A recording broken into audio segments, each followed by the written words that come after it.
Hey guys, and welcome back to another video. Now today's video is WWE Wrestlepalooza recap. I know I'm a couple days late to it, but I still want to give my opinion because a lot of people have negative things to say about Wrestlepalooza. Now before I start the video match by match, I want to give my thoughts about the pay-per-view. And my thoughts were, it wasn't bad necessarily, but it was overhyped to be this, next pay-per-view, on par with WrestleMania. And it just didn't live to that hype. They overhyped it, and that's why everyone is disappointed. And yes, it wasn't a bad pay-per-view, but for what they were making it seem like, it was a bad pay-per-view. Nothing happened. Literally nothing big happened, like Triple H said. You're not gonna expect what you're gonna see, or like whatever. I don't know what he said. But anyways, let's get into it. John Cena versus Brock Lesnar was the first match.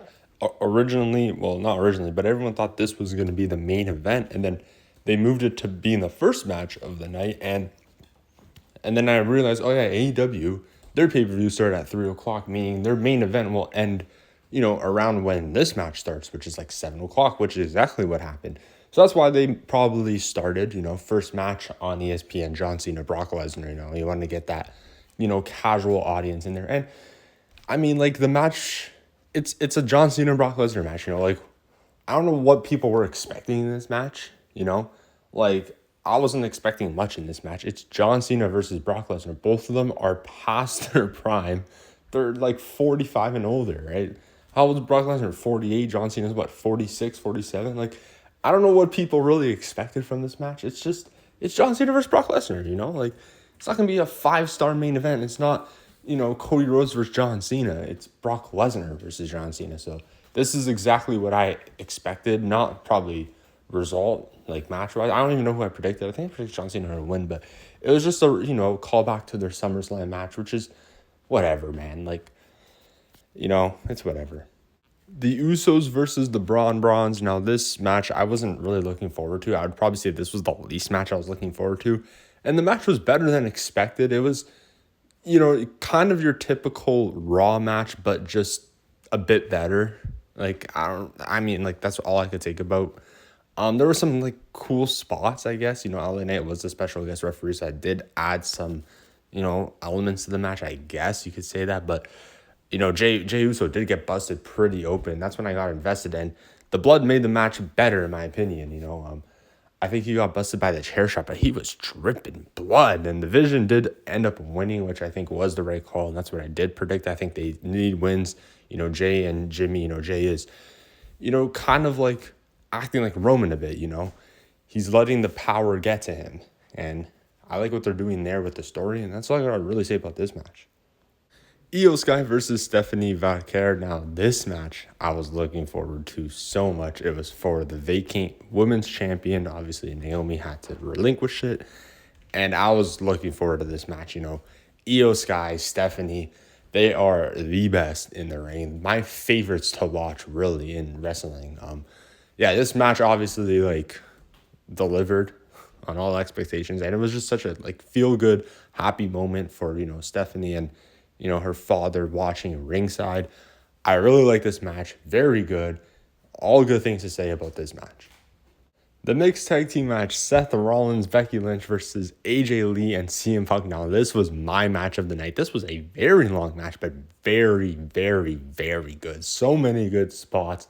Just so much happened in this match. Like, I don't even know how to, like, call it, like, per sequence or whatever, but, like, there was a lot of, like, they teased a lot of, CM Punk GTSing Becky Lynch. The first part of the match took, a bit, because they were trying to work the crowd, AJ Lee coming in. There was, like, how, like, when, like, someone's, like, standing, waiting for a tag, the person, comes from behind, takes their legs up. But, like, they did it so much, not that specifically, but they did, like, other things to, like, prolong her, coming in the ring. But once she came in the ring, the crowd was eating that up.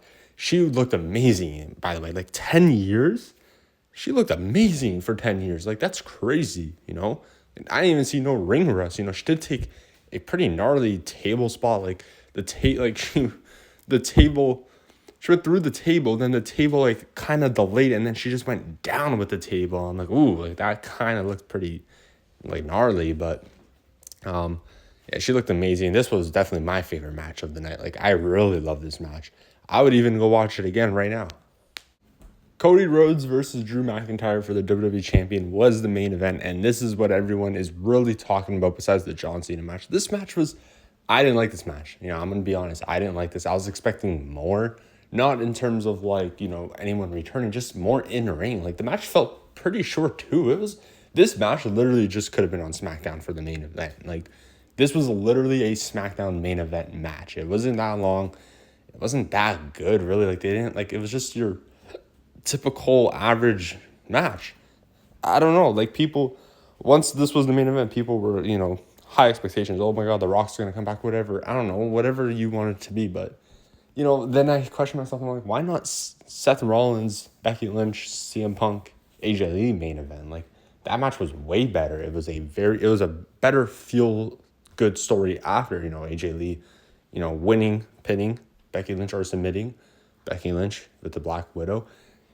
It's just like, you know, I feel like wrestling fans expect something big every main event, which is not going to be the case. But like I said earlier, Triple H, you know, really emphasized that something big is going to happen on the show. And that's, you know, that's Triple H's fault. Like, that, I can't agree with him there. Like, you put those expectations out for the fans. That's why they're mad. If you didn't say anything, right? Oh, you know, like, if you didn't say, oh, expect something big to happen, this is something you've never seen before. He always says that shit, you know. You know, no one would have been disappointed. No one would have been expecting anything. But the fact that you said it, this is the main event, it's like, really? You know? That's why I don't agree with him there. So my overall thoughts on Wrestlepalooza, it was a mid pay-per-view. Like, it wasn't good. It wasn't bad. It was just something I'm just never going to watch again. Like, I'm being honest. If you did not watch this pay-per-view because, you know, you don't want to spend the $30 if you live in America, thank God I don't, so it's on Netflix for me.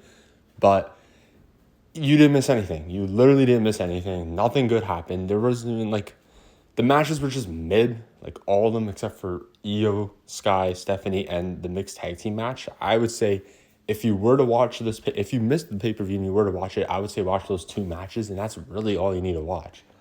Nothing really happened in this pay-per-view. I don't know what they're going to do for Perth, but yeah, I did see a report that ESPN said they weren't happy with the pay-per-view, so maybe they'll do something better for Perth, but I doubt it because it's in Australia, so they could just get away with, having Rhea on the card, you know, having, you know, Australians on the card. But like I said, I'm not really expecting anything for Perth. I would say War Games is a better choice of something bigger happening. But yeah, my overall thoughts on the pay-per-view is just mid, something I'm never going to watch back again. And it just sucks because I was really looking forward to this pay-per-view. But let me know what you guys think, and peace.